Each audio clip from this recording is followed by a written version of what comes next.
WLS hosted by IDM.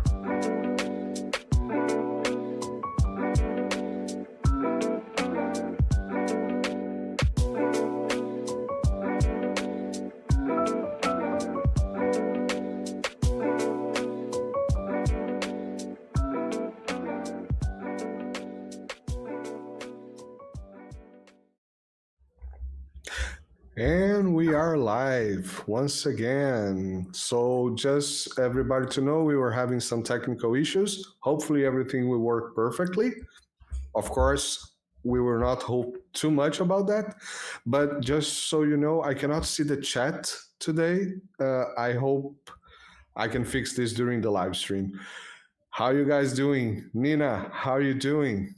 I'm doing well. My voice is a little bit shot, but I'll do my best today. Welcome to another episode of the Winter Latina Show, where we discuss geopolitics and international relations with a little bit of history.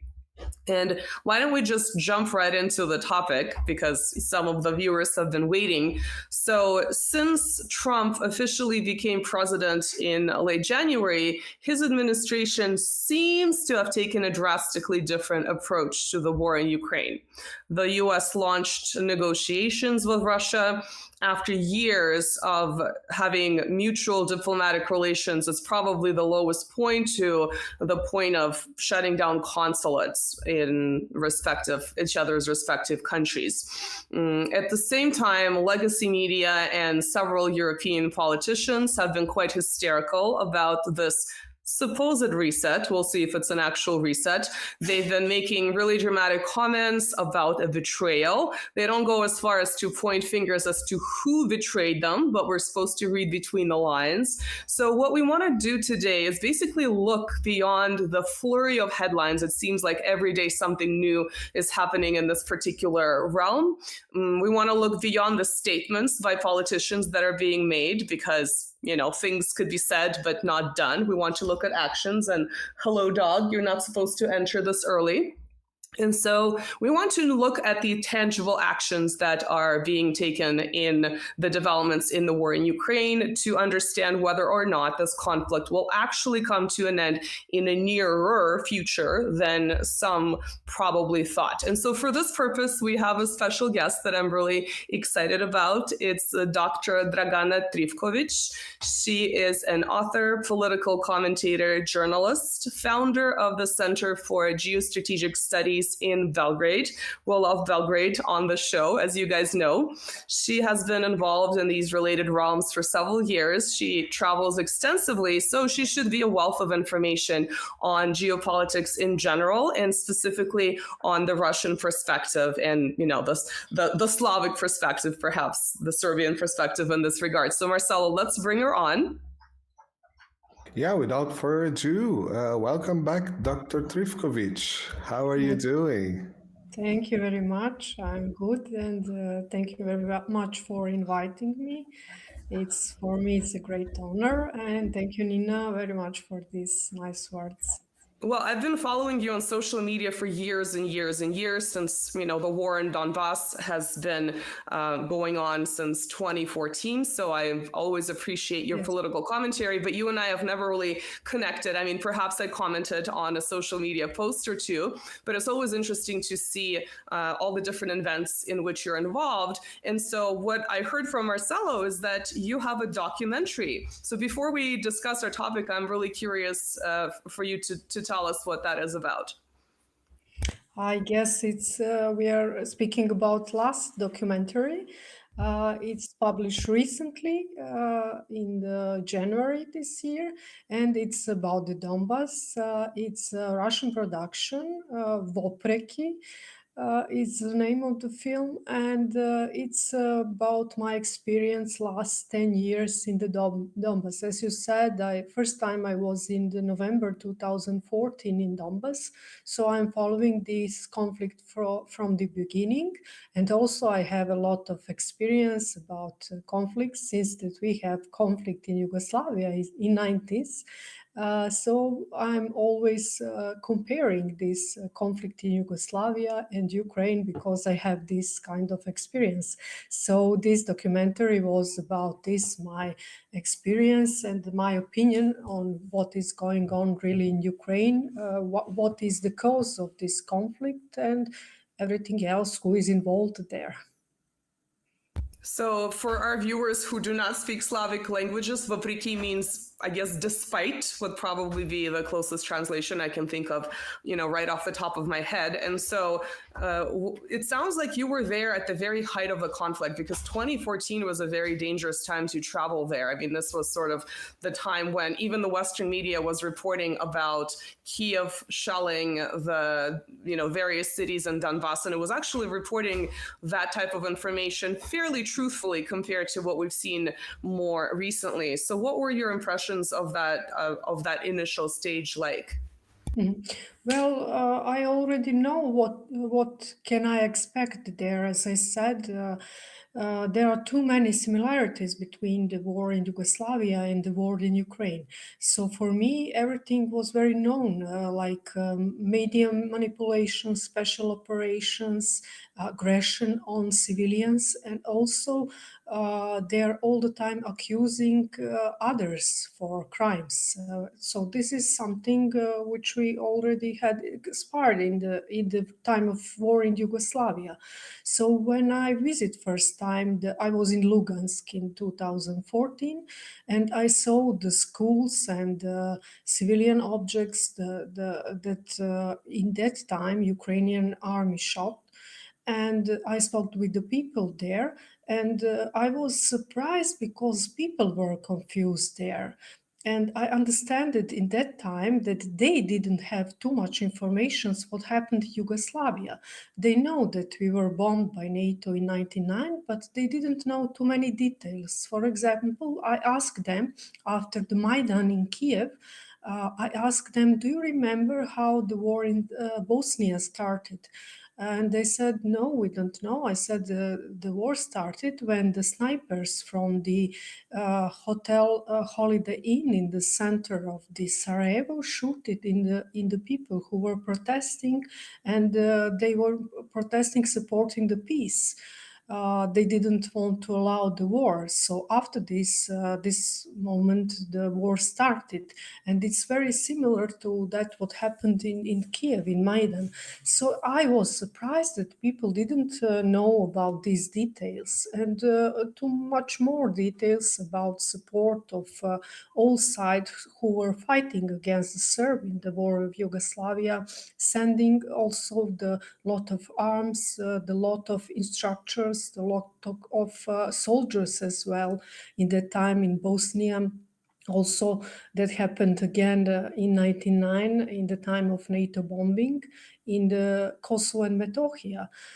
So with this experience, it's easy to very clearly see what is happening. And for me, it was surprised that people in Ukraine, in Donbass, don't understand this. And this is because they created the borders between us.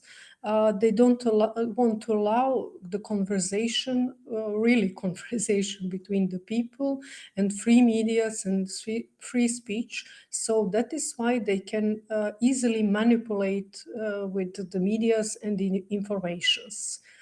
So that was my first experience in Donbass in 2014, and after this I was in 2015 a few times, and I continue to visit this conflict zone. Do you have any memorable experiences that really stick out in your mind from your visits to Donbass? Maybe something awful or something in contrast inspiring. In war you can all the time see very bad scenes, and there was too many very and dangerous moments and very sad moments when you see when the civilians are attacked. I think it's for me it's most something like what can be very harmful for people to see. But I don't know, first time when I was after this, the people asked me how you wasn't afraid to visit the war zone. But for me, it wasn't something dangerous because of that I was in 99 in Serbia. I was young in that time, and I had the experience that Tomahawk rockets were flying around me, and we were bombed in that time 78 days. So for me it's not normal to say that it's some normal circumstances, but when you grow up in the war, that begins normal to you. So after this, I spoke with the people from Donbass, for example. They are the very young people who are already 10 years living in the war zone, so they are used to these circumstances. And that is why, yes, of course, I saw a lot of bad things and bad scenes there. But I spoke about that also in the documentary. The most what is most impressed is that when civilians are hurt and it's not possible to help them, that is very bad. Is your documentary subtitled in English for the rest of our viewers to check out? Oh, for now, unfortunately, no. But I have my own film about the Donbass. I published this film 2 years ago. The name is I will say in Russian, "Узнаваемый НАТО свидетельства из Донбасса." This is my film, and there are also a lot of videos from this war zone, and there are the English subtitles, so people can see. I can send you the link for this film with the English subtitles, so if someone is interested, he can watch this film. But I will try to make English subtitles as well for this new film, because I think it will be interested in people in the lot of Western countries to see what is really happening. Yeah, I think thanks to the social media, some people have been trying to do their own digging. And so documentaries like yours, you being an actual witness to the conflict that's been going on for so long, would be very helpful. I would love to link that other documentary to this video. So before we actually jump into our topic, my last question, would you say that your experience in the Balkan Wars was formative in terms of shaping you professionally, where you ended up pursuing geopolitics, international relations, etc.? Yes, exactly. That is what motivated me to start to research these mechanisms, how the conflicts were created, who is interested in creating the conflicts everywhere in the world, and also these mechanisms of media manipulations, color revolutions, because we had also the first color revolution who was realized in this with these methods of Gene Sharp. It was in Belgrade as well. 25 years ago. So this really motivated me to research, and this is how I became the professionally involved in geopolitics. And I really like this because it's a good experience, and this motivated me to find out who is guilty, because all the time we have feel that we need some true, we need something that is real. We don't need these fake stories and fake people who are spreading these fake stories. And I'm very satisfied because that I choose this way. It's hard way, but it's a good way. Yeah, it's definitely not easy, I think, with the plethora of conflicts that we've seen over the years and especially recently. So to actually get started on the topic of today. So it seems like on the surface, we are witnessing a true shift in the balance of power, where the United States is now reestablishing the bare minimum of diplomatic relations with Russia. At the same time, we see the leaders of the European Union and certain countries, we know who they are, sort of doubling down on continuing the war in Ukraine. Do you perceive these recent developments since late January into late February as a true shift, or is it basically just words coming out of Washington?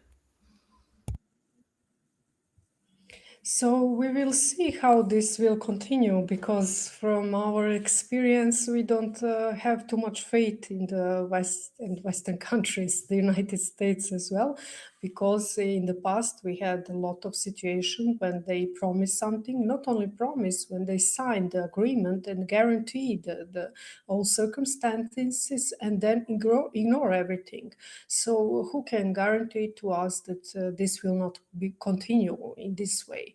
So we need some more proof for this. And as I can see, also I noticed that some very high level ranking analyzers in the United States started to analyze the war and the conflict in Yugoslavia in different way. You can hear now from Tucker Carlson, from Oliver Stone, Jeffrey Sachs, that United States are guilty for bombing Serbia. The goal was to build a military base in the Kosovo. They did it after the bombing, and it was really the goal of United States. But also we all this time they were saying that this is not true. This is some conspiracy theory, and now we can see that they are confirming this. So it's also very interesting, and also it's similar with this in Ukraine. Maybe it's now clear that West is losing this war in Ukraine. So I think they don't have too much choice, we heard already 3 years that they said, oh, we will win in a few months, and after this they were saying, oh, the Russia will totally broke after the sanctions, and already 3 years passed and nothing of this happened. So I think they don't have too much choice, but I will be reserved, because after this all of these years of literally lying and promising something and then doing in the different way, we need some really proof and something which will confirm that they really have idea to change their policy. And I think it's necessary if they want to build again their authority, because their authority is totally destroyed. And especially with President Trump, he's known for making pretty bombastic statements. He doesn't necessarily make them because he wants to follow through with whatever he's saying. It might have some kind of a goal of getting a reaction that he can judge, or it might just be attention seeking. So, because obviously he has a business and showman background. So especially in his case, I think we need to take statements like this with a grain of salt.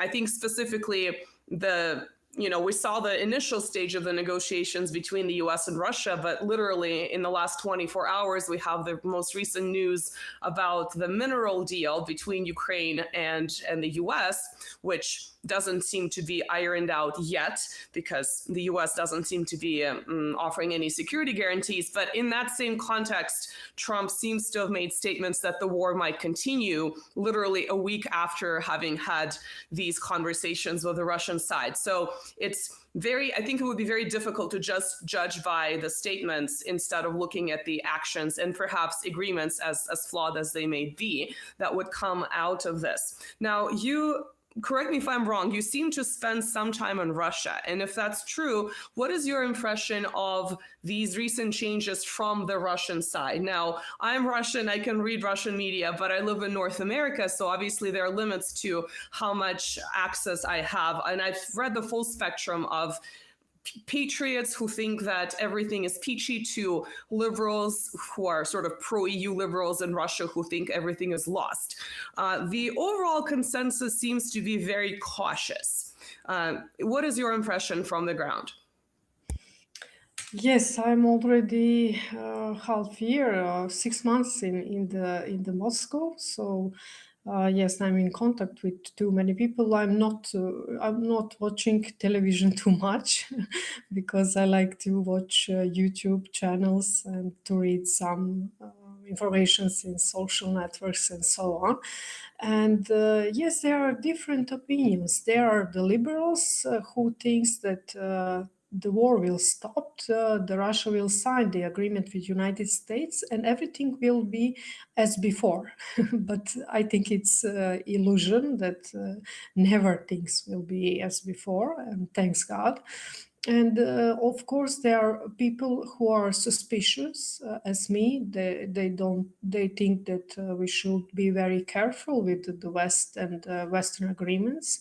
And maybe we will be in the same position that we will agree something and they will continue to act as before, to send the arms to Ukraine or to have some other plans how to create the problems to Russia. So I think the society here is very divided on this topic, and maybe the regular people are more close to this idea that we should be very careful, and the establishment, the political elites are maybe closer to idea that they will continue to cooperate very good with the West. But I think with this last days what happened, that now it's very clear that this is the war for natural gas, for the resources, I think there is a fight now between UK and United States who will get this contract for minerals in Ukraine. And it's totally crazy, It's obviously that this is the war for natural gas and resources, and which is, I don't know, I remember also 90s and this Madeleine Albright who were involved really in the lobbying for bombing Serbia, and she's worried that Russia has too many natural gas, and Siberia should be split between different countries and so on. So this, what is happening, confirmed these ideas. Yeah, definitely. That's been one of the underlying factors with cutting off Russian energy partially, right? And then trying to find alternative routes to still get Russian energy, but at higher prices via India and, basically bypassing their own sanctions, which has been amusing if it didn't have such a sad side effect with the loss of life in the war in Ukraine. What about the question of, prior to 2022, let me put it this way, some analysts would say that there was a particular segment of the Russian elites that were still wanting to face West, and they were very cautious about increasing their strategic cooperation with China. Do you think now that we're, into the third year of the war, those elites have changed their mind or have lost a little bit of their power in terms of seeing these maybe positive signs very cautiously coming from the US? Do you think they would kind of want to turn away from what's been going on in the developing the strategic partnership with China and try to cooperate with the US? And my second part of the question, it seems like that would be one of the goals for the US, would be to break up the partnership between Russia and China. How do you view those two related questions? Yes, I totally agree. I think this is one of the main goals of United States, to break these relations between the Russia and China. Because if we remember these words of Brzezinski, who was the famous American strategic analyzer, he said that United States cannot fight at the same time with China and with Russia, and we are literally now in this situation. They are confront with Russia and the China as well. So I think that for the future and for creating some really multipolar new world, it's this Chinese-Russian relationship and cooperation is very important. It's really very important, and for the elites, you know that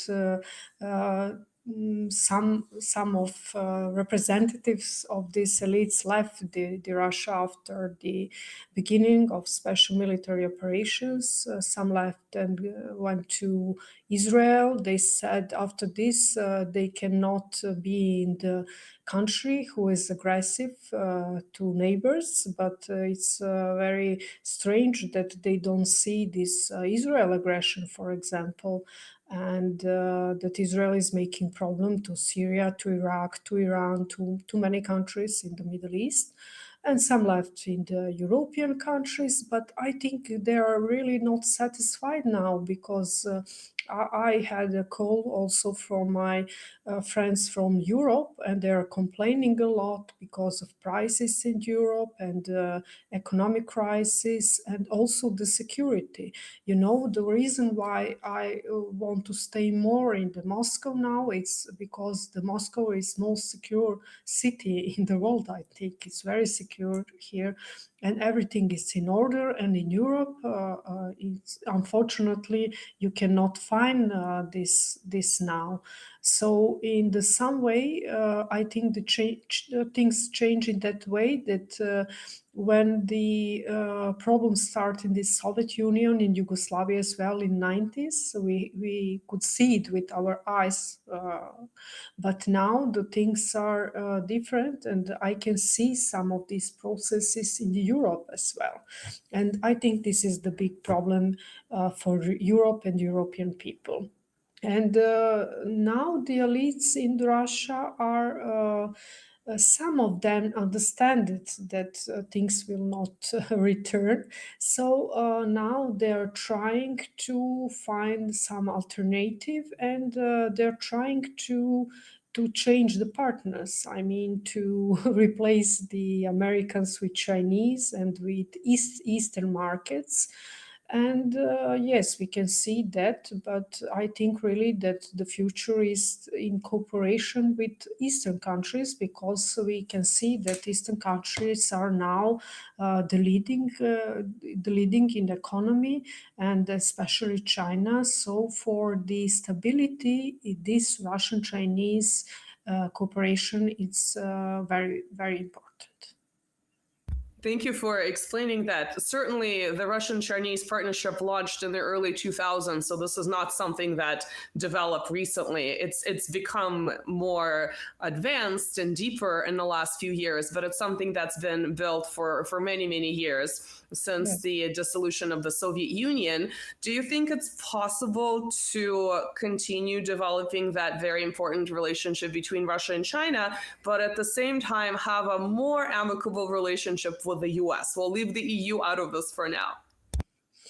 Yes, we can see that. I think the one of the reason why United States are trying to change the policy. Yes, I already said that they understand that they are losing the game, so they're trying now to change their approach. So it's possible in the future, but now the basic is that we have different circumstances. Now it's not Washington who is playing the game, they're just trying to be a player. But now I think the Russia and China and their cooperations, they are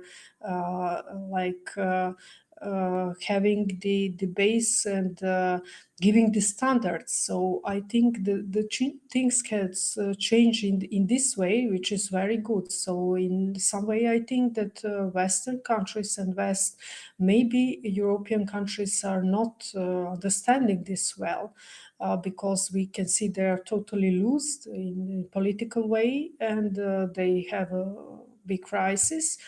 But I think United States understand this, so that is why I think Trump, he's a businessman as well. He will try to create maybe some business partnership with Russia, and we know that Russians are always they wanted in the past as well to cooperate with United States and all Western countries, but the problem was that European countries and United States didn't want to cooperate with Russia on the same level. They always think that they are higher than Russia and all others, so they can dictate everything. But now it's totally different, and the things changed radically. So, do you think that the Sino-Soviet split that occurred in the late Soviet period in the 1970s in the US was successful?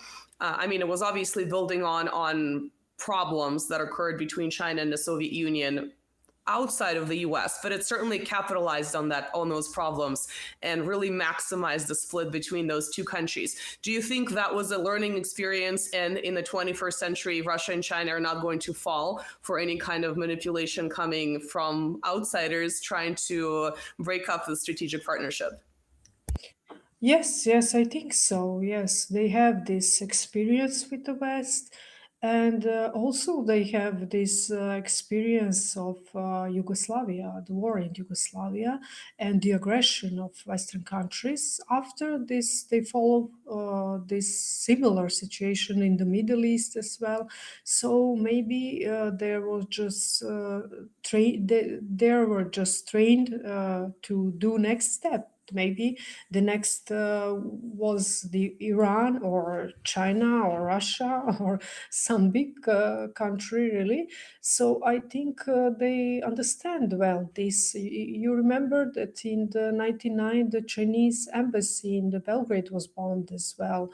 So I know that Chinese also remember this moment, and I think they were preparing for this we can see now, and I think it was very clever, because it's not possible to it's possible to make some deal with West, but it will not be too long, because we already said that they are changing the how they are playing the game. So I think this was the idea, to create their own strategic plan, and it was good planned, and that is why the Russia didn't break down in this period of sanctions, and they knew it how to prepare themselves for everything what they expected.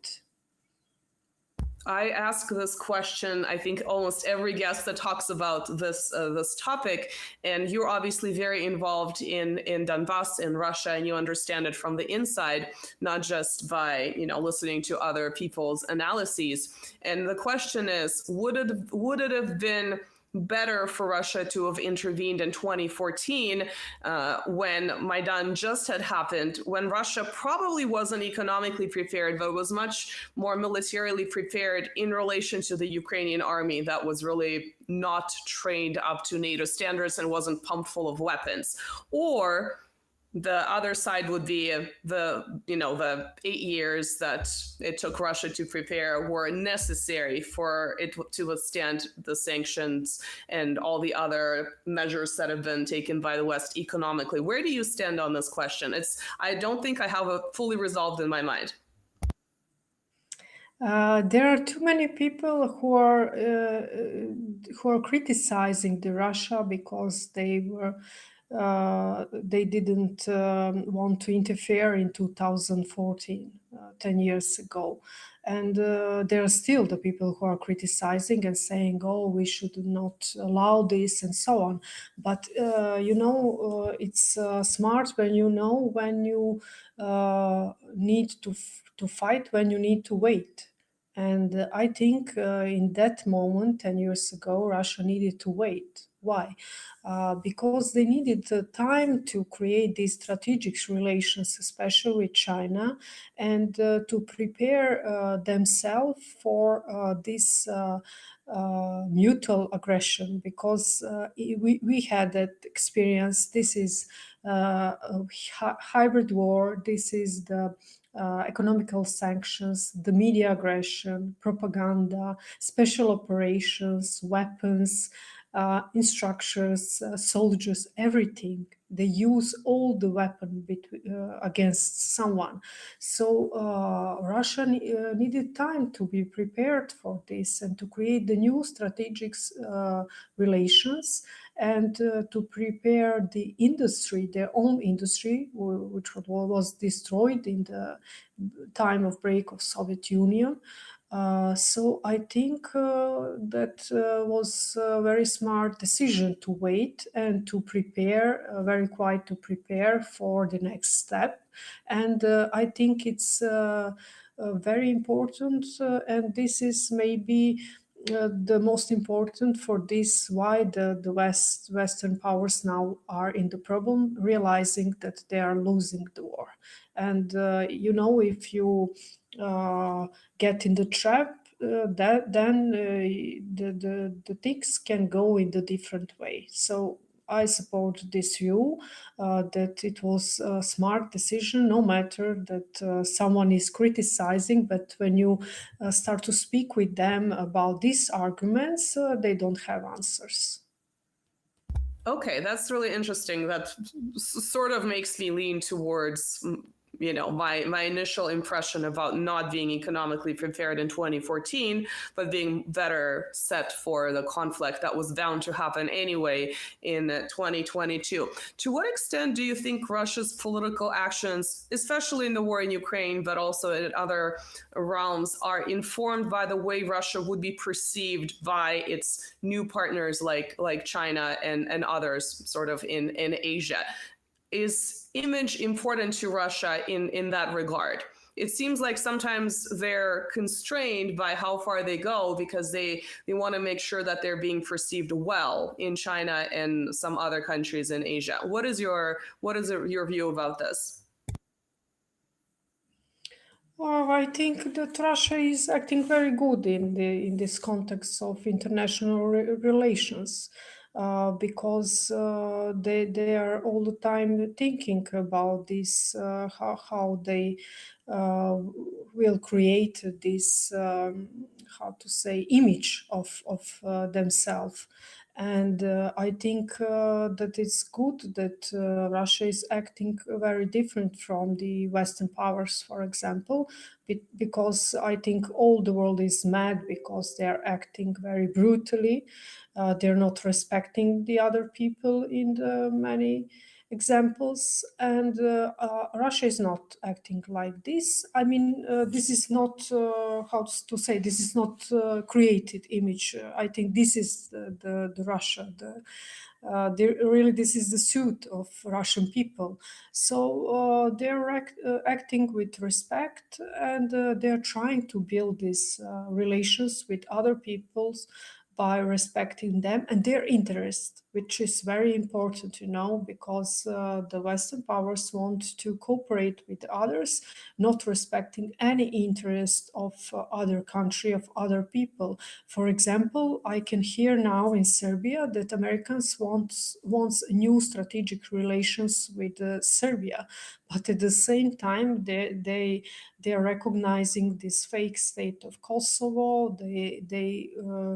Okay, it's very nice to hear from Jeffrey Sachs that United States are guilty for bombing Serbia. That was mistake, but sorry, it's nothing. We need something that will change the things in the different way. We just don't need just promise or just that, okay, you said we are guilty. It's not enough, So I think Russia have totally different approach, and it is good and it's only way possible to create this multipolar world and relations with others on the basis of respecting people.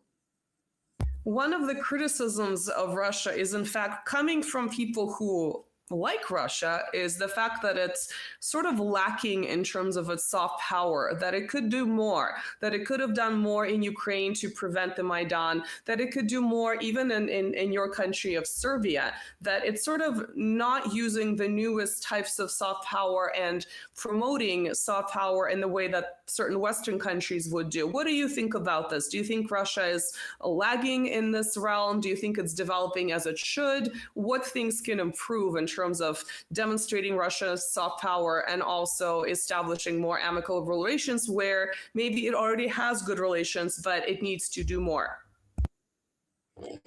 I think that people are expecting from Russia the same what they already saw from the Western countries. I mean, if the Western countries created these NGOs and financed these NGOs and a lot of medias, and they politically control this network of people, and that they think that Russia should act in the same way, but I don't think so. I don't think so because the people must understand that they need to fight for their future, and that it's not possible that someone else will solve your problems, that you need to fight for your future and you need to solve your own problems.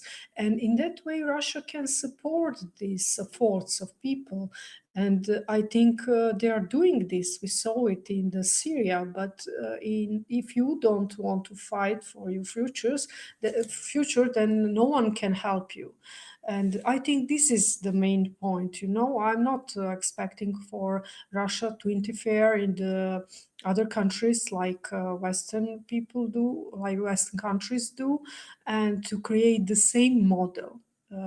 They are supporting this way of public diplomacy, and I think it's good. The name is good as well, because what is diplomacy? It's someone has a mission to fight for their own national state interests, for their own future, and they can support this and they can cooperate on this level. But to create the similar or the same network and to use the same tools like Western countries, I think it's not good. And also I think it will be on short time. It will not last too long, like this mechanism of global powers. They created these sets of NGOs, but now it's everything clear, and the people are against this. So I think they're doing a good job. Yes, certainly the tradition of diplomacy seems to have been maintained in Russia, coming from the Soviet and even the late imperial period, where diplomats are supposed to know multiple languages, which would be in contrast to certain Western countries where they only speak English and they expect you to speak English without having much interest in the region that they're supposed to be working with, which I think is very telling. But I think the collapse of diplomatic relations is one of the reasons for the escalation in this war. So I want to think about that as we shift gears a little bit and talk about the EU, or maybe Europe at large. Do you think this bickering or this argument is an actual break between Washington and Brussels, or is this for show? Is there actually this massive disagreement, which seems to be what the media is saying, but what is your perception, sort of discerning between the headlines and trying to understand the underlying factors here? Is this actually happening? Yes, I think for sure it's happening, and we can see a lot of misunderstanding between Washington and Brussels and London as well.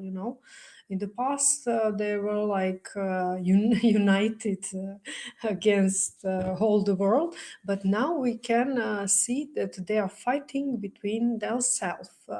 As we mentioned, the Ukraine and this situation with the natural gas, there are rumors that Zelensky has exactly signed the agreement with the UK, and that he wants to give to UK to use these metals in the Ukraine. And as we can see, the Trump is now insisting that he wants to sign the agreement with Zelensky. So this is the obvious example and one thing where they are confronting. But I think that there are too many topics, like economic topics as well. We can see that in the past years also they had a lot of misunderstanding, for example, between the United States and France, where the France sent the weapons. I think in Australia they decided to give up on contract with France on buying the weapon, and then United States said, okay, we already signed the contract with Australia. So you can find a lot of these examples everywhere. And yes, we can see that there is the fight inside these Western structures. So we cannot speak about the collective West now, because there are too many interests in the side inside this group. And yes, I know that European countries are not satisfied at all with these relations with Washington now, especially now with the Trump, because they don't know really what to expect from the Trump and his administration. And in some way, from the people which I'm speaking, they said that they are very mad because the Trump is destroying Europe, and the United States want to destroy Europe, and so on. But yes, we speak about the historical moments and how the Europe was built after the Second World War with Marshall Plan, and then you can see the Washington have a different opinion. They think everyone is thinking on his way. United States are saying, yes, but we supported Europe and built Europe after the Second World War, and after this we saw that Europe wants to cheat at us with Russia and to buy the Russian the energy from Russia and so on. So this is like we can hear a lot of these problems and misunderstandings.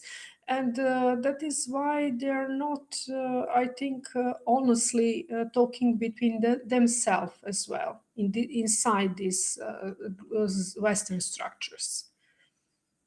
I recently saw, literally the other day, an interesting article by the Russian economist Mikhail Delagin. You probably know who that is. He has a media presence.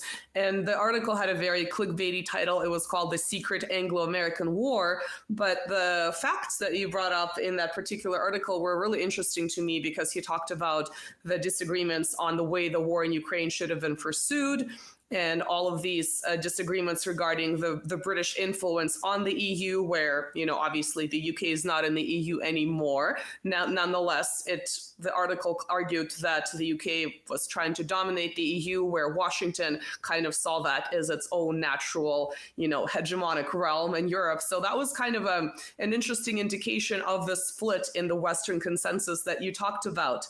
But the other thing that interests me is that I think for years we've had this polite way of presenting leaders of the European Union and perhaps certain countries in Europe, the big countries, and the Washington as equal partners. But that, of course, was not what the relationship was about. It was never an equal relationship. It was one of vassalage. And now with Trump, who is, you know, very loud and sometimes says things that you're not supposed to say out loud, that image of an equal relationship seems to have dissipated, and the true, you know, the true relationship of sort of a master and a lackey seems to be more obvious. And it's almost like that's the thing that's really annoyed European leaders, because they're not really a fan of having that decorum of at least being presented as equal partners now gone. Now they're being treated as lesser than, and they're really unhappy about that perception.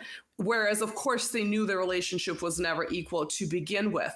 So where do you see this perhaps split between Washington and Brussels and perhaps London heading? It seems like Europe is really doubling down on its support for the war in Ukraine. They just went to Kiev. They made more promises of money and arms, et cetera, et cetera. But it seems like that's just not a direction that has a future, not even a long-term future, not a short-term future. Where do you see that split developing within the West? Yes, I think this will continue. As you said, now it's obvious that Trump is not respecting the European leaders. And in the other way, I think their leadership is also under question. I mean, they don't have really too much political authority. And this is also very well known. People in the Europe don't respect this, their own politicians, their own political leaders. We can see this political crisis everywhere in Germany as well, with this leadership of Scholz. Now we will have a new government, but also in France with Macron.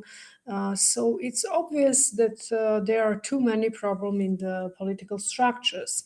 And I think this is because of the situation in the past that Washington was created this political elites in the Europe and in Serbia as well.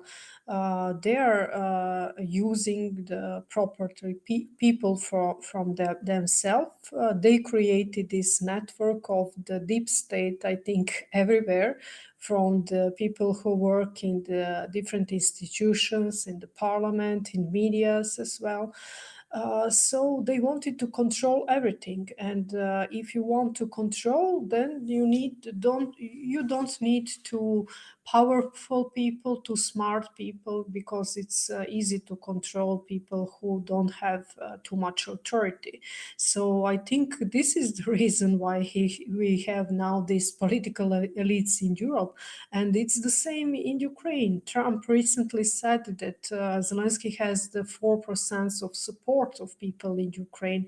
So why is that? They created this film where he has the main role for the public, like Hollywood, to present to people something which don't exist. And in reality, we have something totally different. So I think this for sure will continue. And as we can see now, the role of United Kingdom, of the role of London connected with the war in Ukraine is now more and more clear. It seems that the London is the main problem, and maybe not the Washington, or maybe the London was using the Washington for starting the war through these global structures. And this is something what Trump can change in the future if he has power, and if he has idea to do this with the support of people. So I think this situation and this misunderstanding between London, Brussels, and Washington will continue in the future. I'm sure we will see this because I cannot see now something how the situation in the Europe can be better than now. We don't have the new political elites. They don't allow for a new political elite to be created. And but this situation, on the other way, it's not possible to reach something. They're only destroying the countries and the structures with these elites. So we will see, but I think it's a very big problem for the West, and that is why the Trump started to think in the different way, and I think he understands all of these problems. And unfortunately, I'm sure that these so-called leaders in the Europe, many of them don't understand these problems. Well, we'll certainly get our popcorn out, because having a break in Western consensus and this very public bickering, which is embarrassing to certain leaders, is, to me, very enjoyable, maybe not to others. So we'll keep our popcorn handy. What do you think is London's end goal in perhaps doing some of these shadow dealings? Is it the fact that, they lost a lot of power coming out of World War II, they lost their imperial status, and ever since then they've been sort of trying to reinstate themselves to have a little bit of a higher status on a global scale? Is this where this is going, or is there something else behind it? Yes, I'm sure that they lost their imperial status, but they are still acting like they have this imperial status, and I think this is the main problem. And I think that Washington understand that United Kingdom don't have the true power anymore. Their own power is maybe in the special services. They created the networks all around the world, but they don't have military power. That they don't have political power anymore. And in this situation, you cannot do too much with this special service network. And I think they are trying now to push a situation in many countries. Recently, I researched the situation in the Baltic states. Recently, my good friend, the Professor Alexander Gaponenko, was arrested in Riga, in Latvia. So he was speaking in the conference online because he wasn't allowed to leave the Riga, and he was speaking there about the ethnocide of the Russian people in the Baltic states, in the basically Estonia and Latvia. And after this, he was arrested and put into jail. He has 71 years. He's 71 years old, and he's the professor, scientist. And this is saying that this situation is very crazy. For example, in Baltic states, and I think this, especially British. Structures have very good influence there. But they don't care. For example, we heard this speech of the Vance in the Miehen in this security conference, and seems that they don't care about at all about what he said there, because he exactly said that too many European countries don't care at all of opinion of their own people, and they don't want to hear the opinion, and they're not allowed in free speech. And this is the example, when the scientists speak in the conference and get arrested after this. So I think, yes, we can see this kind of conflict between UK and the United States also in these examples in the Baltic states. And I'm not sure, but I think that UK don't have too much perspective, and it's obviously they don't want to give up. So they continue to create the problems, but the main thing is that they don't have too much power. As we can see in the Ukraine, they are training this Ukrainian army. I saw the pictures of King Charles. He visited these armed forces of Ukraine, which were training in the United Kingdom. And they are pushing also, they have a big influence on Zelensky, because every time when Zelensky traveled to Washington, he's traveling in London before this. I think he's going for his opinion there. So I think this is good, because we will be able to clearly see who is on which position.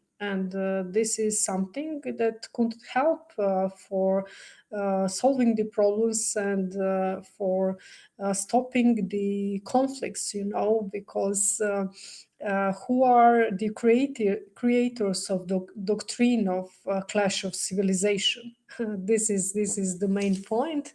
And yes, there are jokes, some jokes that if you see the two fishes in the ocean fighting between them, that is a sign that some Englishman it's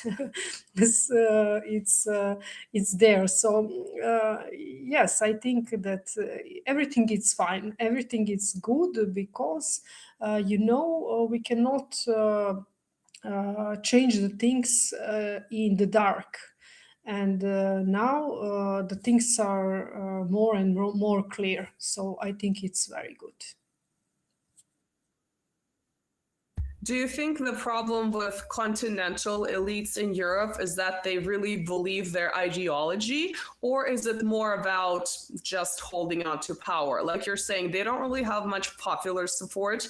Their population seems to be quite disconnected from what they're doing. They now seem to be losing Trump's or Washington's support, at least at the present moment. Things may change. And what is it about? It just seems like there's this complete disconnection from reality, from the reality on the ground of the war in Ukraine and where it's going. What is the main problem with the European leadership on the continent? So excluding the UK. In Europe, I think we have the same problem. The problem is that political elites, they don't have any ideology. They're just for them the politics is a business. It's like you're working in some corporation, and that is why we have fake this ecologists, fake lefts, fake rights. Everything is fake patriots. Everything is fake. There is not too much people who are not fake.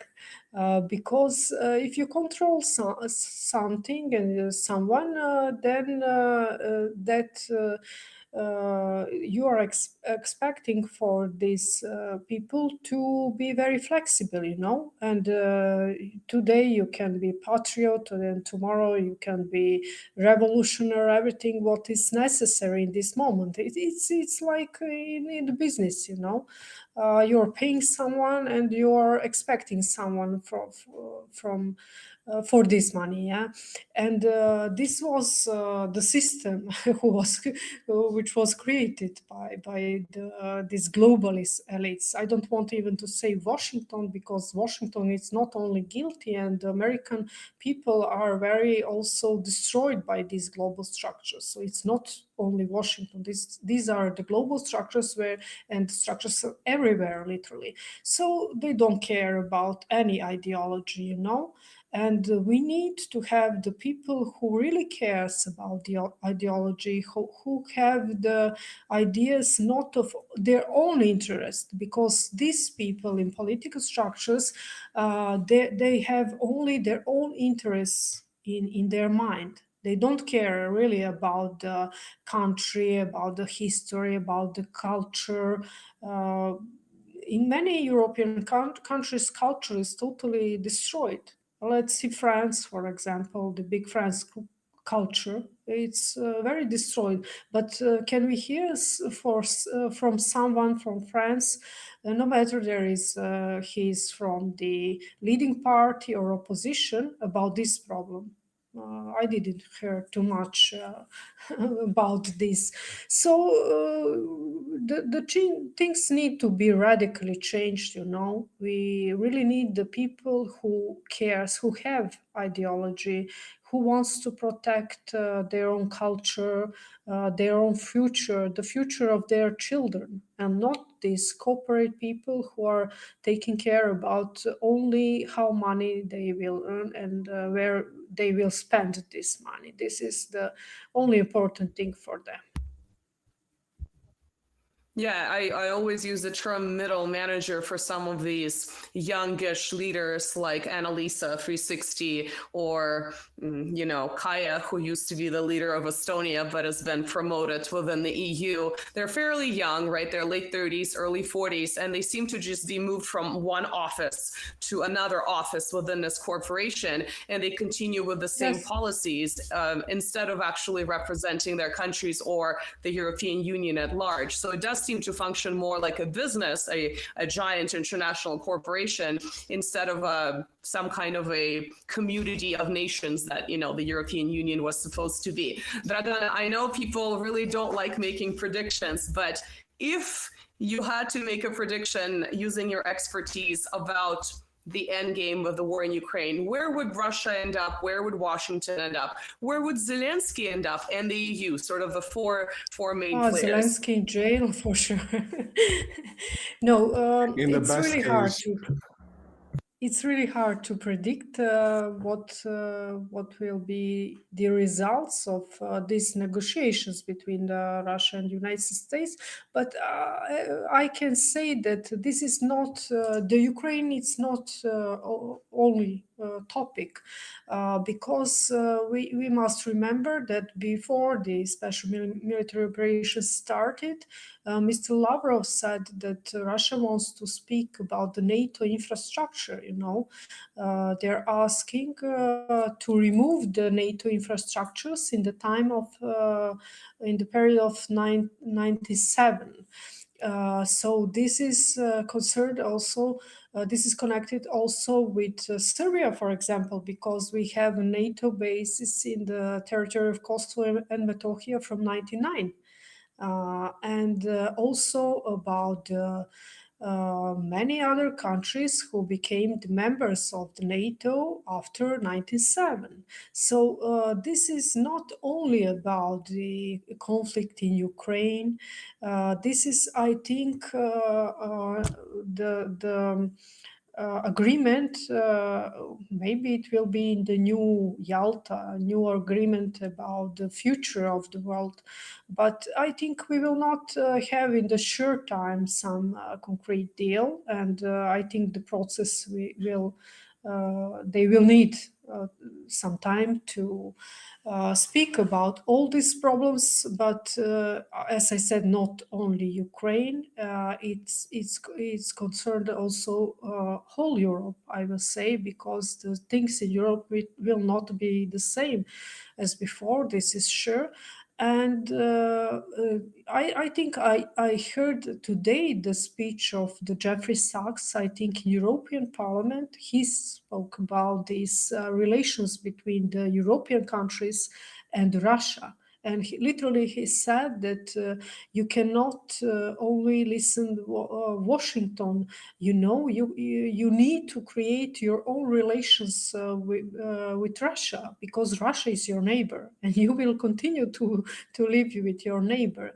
And he was especially speaking about these Baltic states. As I said, this is really hard Russophobia there now. And he said, this is not normal. I'm sorry, but this is not normal. So I think, yes, we will have some agreement on the very important things, and not only about the Ukraine, but we will need the time. This is something that we need to we need time, we need to wait. Perhaps in the medium or the long term. Certainly NATO expansion, starting from the mid-90s, as you said, was one of the key factors in the genesis of the conflict in Ukraine, but also other conflicts that are related. So that's a massive elephant in the room that sometimes gets brought up, but it's sort of sometimes brushed away to the side without really going into detail. Do you think this current apparent split within the Western consensus would impact NATO? Yes, for sure. Yes, for sure. I think it will also. No, the NATO has the problem now as well. And they are all afraid about the future of NATO. And also it's very interesting that some other Western countries like United Kingdom, Australia, and United States created this AUKUS which is the parallel structure, if you don't have some plans, then you don't create new platforms. Why you should need to create some parallel military organization. And also we can hear a lot of voices from United States criticizing NATO. As I mentioned, Jeffrey Sachs, and he said as well that NATO destroyed Yugoslavia, and that was a big mistake. And also I listened the interview with Tuck Carlson and some British journalist. I'm sorry, I forgot the name. But Pierce Brosnan or something like that. yes, and they speak about the NATO, and he said that NATO is organization not offensive. They are protecting. They are not destroying other countries. And Tucker also started to laugh, and he asked him, "Sorry, when Yugoslavia attacked NATO?" So he didn't have answer. So yes, for sure, I think we need a totally new security system in the Europe, and this system must include Russia. They cannot Europe cannot create the security system without Russia. But I hope that we will all find some agreement on this, because China is repeating all the time that we need global security. We need really to create global security, and we need to fight together with all of this problem with the terrorists, and we have a lot of security problems. So I think the main problem now it's not ecology, green energy, it's security. Marcelo, do you have any questions? I've sort of left you out so far. I know you were anxious for this talk, so I was kind of holding myself here. But yeah, talking about a little bit on current affairs, I'm curious about the situation in Serbia as well as Eastern Europe. I was just reading today that Georgescu from Romania was arrested, and this impacts my life because I'm here in Italy. I have one interesting comment about what you say on the Balkans, and that 15 years ago I used to play online video games, and I have an online friend from Latvia, and I knew absolutely nothing about Latvia or Estonia or Lithuania, and we were talking, and I was asking him, because he had as animals, he had chinchillas, and that's very interesting because it's the kind of thing that the only thing I knew about it was coats made from chinchillas. And he was telling me, look, I'm Russian. I have a Russian passport. When the Soviet Union was dissolved, we could choose. It was all right. Perhaps, I mean, it's one person telling me with 20-something years old, so it's my own perception. But he was telling me we had half of the population is probably Russian or feels Russian or identifies or speaks Russian, perhaps even more than half. And 15 years later, I watched the TV, YouTube, and you see these people like Kaya Kallas and just Maya Sandu. No, Maya Sandu is the other one. The girl that was caught dancing and having fun. Just speaking absolutely crazy about Russians. I don't know how it was before, but is it possible that this got so crazy in these 15 years? Or so, 10, 12 years, perhaps, even not even 15 years. And I would like to know the situation in Serbia, because we've been seeing the protests, and I'm starting to get very confused on Serbia and Romania situation specifically, because things seems to be changing. It seems like the Soros teams are adapting, and I'm starting to not understand if things are rising organically or they are just adapting again to look organic again, and but just being pushed. Yes. As you mentioned, the Kaya Kallas, it's a very interesting example as she's the father of Kaya Kallas was very high ranking in the Communist Party in the Soviet Union. And he was very well known, the politician, communist politician. From that time, and now we have extra liberal daughter. And what is interesting that in the time when she continued to spread this really hysteric Russophobia, at the same time his husband was working in Russia with two companies. There was a scandal about this, and she didn't care too much about this because his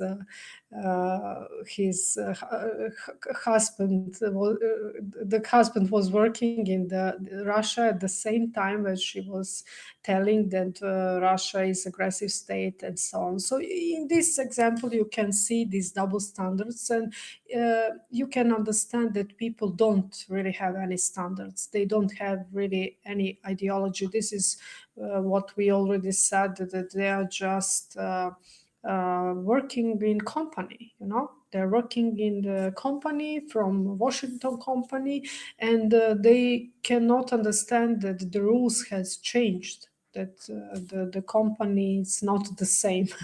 So I think this is the main problem with the political elites, and especially yes, in the Baltic states, you have a lot of problem in these political structures with the people who are really anti-Russian. They're spreading this hate and the Russophobia. So the things need to be changed. And what can I say about the Serbia? There are too many misinformations what is happening in Serbia. Too many medias are supporting the Vučić and saying that, oh, this is the color revolution against pro-Russian Vučić. But I cannot confirm this because I speak this before as well, that we have these fake patriots in not many countries, in Serbia as well.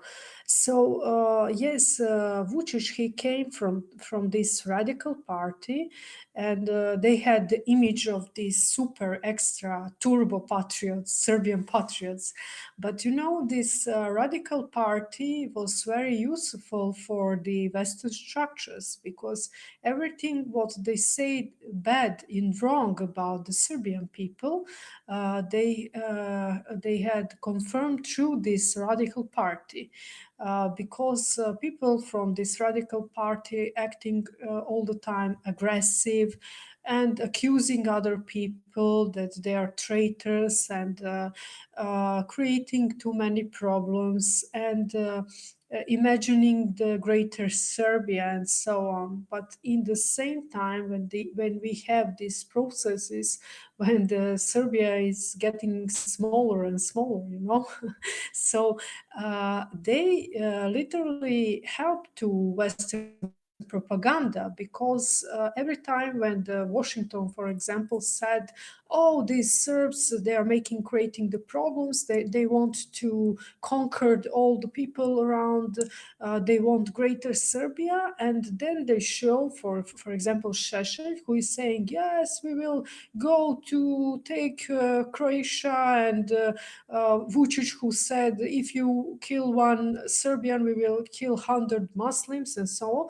So they said, oh, look, these are Serbs, So these people are not the patriots, this is totally wrong pictures. These people are fake patriots. And I think their policy confirmed this because, for example, Churchill organized demonstrations to support the American invasion in Iraq in 90s. And Vucic is telling that, we didn't impose the sanctions on Russia, but at the same time sending the weapon to Ukraine or voting against the Russian resolution in the United States. It's not honest policy. It's not pro-Russian, it's anti-Russian policy, but more important, this is anti-Serbian policy, It's against our interest because the people in Serbia are supporting Russia, not only because of our historical spiritual connection, but because we have the same problems. We have the same enemies. We have the same situations. In this way, how the Serbia was attacked in 90s, in the same ways Russia attacked now with this hybrid war. So this is the problem. We have too many media manipulations. And recently, there was the scandal that our Minister of Foreign Affairs, who is very close to Vucic, was in Germany in the security conference and telling the people in this conference that Russia is organizing the student protest in Serbia. And few days after he visited the Russia, he was in Moscow, he had a meeting with Mr. Lavrov, and he continued to repeat that, we have a problem, West is organizing the color revolution in Serbia. So this is manipulation. But what can I say? The people are unsatisfied with this policy. So the people are really protesting against this Serbian policy because the government did too much. Oh, yes, when I mentioned this idea that color revolution is organized by Western countries, for example, Serbian government signed the agreement with Rio Tinto company, which this company is, and the people are afraid that they will destroy everything, the land, the water, the nature, the future. The people are very afraid. So they start to protest against this. At the same time, our government start to say, we have the color revolution in Serbia. But how the people are against this agreement with Western company? At the same time, they're saying that Washington or London is creating this color revolution. So they're just manipulating, and you need to speak with the people to understand the truth, because in the some way the medias are also having some pattern, and they're repeating like, we have color revolution in Georgia, intent of color revolution in Georgia now, and in Serbia as well, and Slovakia, but it's not the same. In Georgia they're pro-European people protesting against the patriotic government.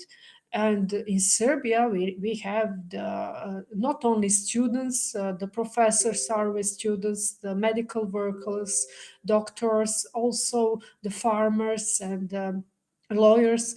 They're all protesting against the Serbian policy, because our government is ignoring the will of Serbian people. They're ignoring the interest of the state and national interests of Serbian people. They signed too many agreements with Pristina, for example, and made a lot of steps to give up on Kosovo. This is the more important question for us. And this is the reason also they want to destroy now this region in the Western Serbia with this agreement with Rio Tinto. And too many reasons why people are not satisfied. So what to say? We really have problem in Serbia, and also we have problem because we don't have opposition, and we don't have anyone to be a leader of these protests. There are too many people who are not satisfied, but we don't have political leadership because the opposition is in the same way destroyed like these mainstream parties. Yeah, I was exactly, my doubt starts when I see the protests that don't have EU flags. And I say, okay, Yeah. this looks different. And it was the same in Serbia and in Romania, for example. At the same time, when I see, that many people with flags, I don't have a Brazilian flag at home here. So, and I don't know, I can understand Brazilians going out with, the World Cup team T-shirt, that everybody has one of those at home. But having flags, that kind of flashes a red light for me and say, oh, that's weird as well. But now talking to you, I also asked about a little bit about this to Nebojša Malic, and he was okay. I cannot tell you for sure. This looks weird, but this also looks legit. It's weird. But now looking at this sounds to me as well as like, okay, now we have the perfect excuse. It's Western fault. So we can build something or even not, and we can profit from building this, or if it happens, we can say, oh, that's the Western color revolution. That it became like the perfect, because everyone will believe. I would believe if someone tells, yeah, that's Western color. Yeah, I'm pretty sure that is. And yes, it's easy to manipulate it, and for sure we need to have all the time on our mind that the Western structures can be involved anytime because they want to be involved everywhere. So we need to have this on our mind. But for now, we don't have leadership. And the problem is that too many people are not satisfied with the policy in Serbia because our institutions are totally destroyed. Our parliament don't exist anymore, we don't have representatives of the people. We have the filtrated group of people which are representing some companies, like in other European countries, So yes, we have serious political problems, but yes, some people don't agree with my opinion, and they think that maybe someone worse that this government can come. But for me, I'm looking the reality what we have now. And we have a problem. I cannot be afraid about future, about changes, because I'm thinking, oh, maybe it will be worse. But if something is wrong, then you need to change something, It's not enough to say, I'm afraid I will not change anything, because they are also using this pattern of color revolution and October 5 in Belgrade is saying, oh, do you remember after this we had more bad situation? Yes, but you cannot just sitting and waiting for someone else to solve your problems and saying, oh, I'm afraid to do something because it can be worse. So this is, for me, this is not a good argument. Excellent. I see these all the time in the channel. I don't know what I can do. Well, I started a YouTube channel. If it's going to work, I don't know. That's from here, from Italy. That's what I can do for Brazil. It seems like as well. This confusion that Marcelo talks about seems to be a comment on our just general state of things, where people lost trust in legacy media because there have been too many lies. At the same time, social media may show the real situation on the ground, or it might also engage in similar type of manipulation. It might be individuals, it might be agents that would be engaging in that type of manipulation. At the same time, we have had all these color revolutions, so we are sort of trained to perceive patterns and identify them in a particular way. But now this can be turned around as well. So I think the war in Ukraine is a prime example in terms of media manipulation and social media manipulation. So it's just this weird postmodern space in which we operate. So we're kind of, on the one hand, we have an unprecedented amount of information that's available to us. At the same time, the ability to discern that information sometimes is very tricky. So I think we could sort of wrap things up on this note. But to end this episode, Dragana, please let our viewers know where they can find you. I did link your social media to this video, but if there are any other new projects that you're working on that our viewers might be interested in. Yes, I'm not, I don't have some TV show like every day or something. People are complaining even in Serbia and saying that I need to be more present in these social medias and so on. But it's hard because for me, because I lead the Center for Geostrategic Studies, we have about 60 experts and I have a lot of research and a lot of job. And I'm not just, how to say, public person who have time all day to say something. So yes, we have this website of the Center for Geostrategic Studies. I can send you the link and everything we are publishing there. We have now also it's published in English, in Russian, in Serbian, in many languages. So basically they can follow our work there. Also, I have some projects I have some documentaries, I have published the books as well. So I have a lot of different works and yes, I'm also giving a lot of interviews for different medias, and I gave today the interview for Russian media, for Armenia, and a few days ago for Azerbaijan and Belarus. So I'm present in a lot, but in the different countries and in the different medias. And yes, thank you very much, because I know you are very active, Nina, on the Twitter and other social networks, and people are following you. And your work is very good and very important. So for me, it's hard to be so useful in the social networks for people, because I don't really have too much time, but I'm trying all the time when something is important to tweet something and to write something, because people likes to hear my opinion. Thank you so much for coming on. Like I said, I've been following your socials for quite a while, so it's really nice to see you face to face in this virtual format and to listen to your expertise. Marcelo, any final words? Well, yeah, I would like to thank again Dr. Trifković for coming back. Well, second time, because this is a joint broadcast. I'm broadcasting to my channel and to Nina's channel.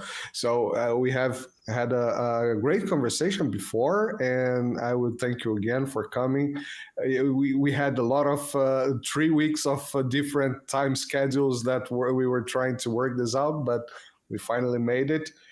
With technical problems that worked out all the way through to the transmission, and that's amazing. And I would like to thank you again, and I hope to see you back in the channel. The door is always open. I have coffee and cake. Please come back as you wish. Nina, thank you very much once again. Is it just...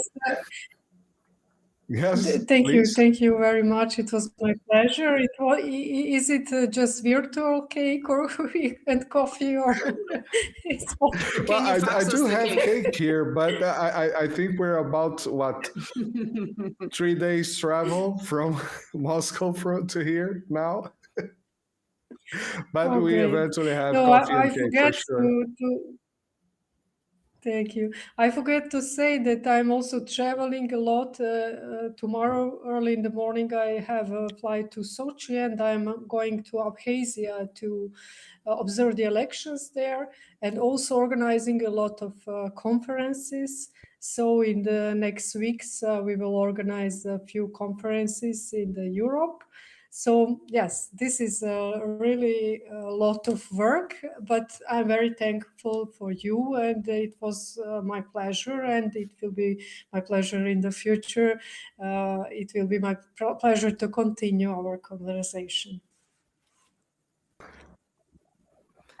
Thank you, everyone, for tuning in. We will see you in the next one. And thank you, Dragana and Marcelo. Thank you, guys. See you next time. Remember that all the links are on the description. As Nina say, I put all Dragana's links on the description as well. I didn't put Twitter, but I put the Telegram channel, and I put the geostrategic link on the description. See you guys next time. Bye bye. Thank you very much. Bye, guys.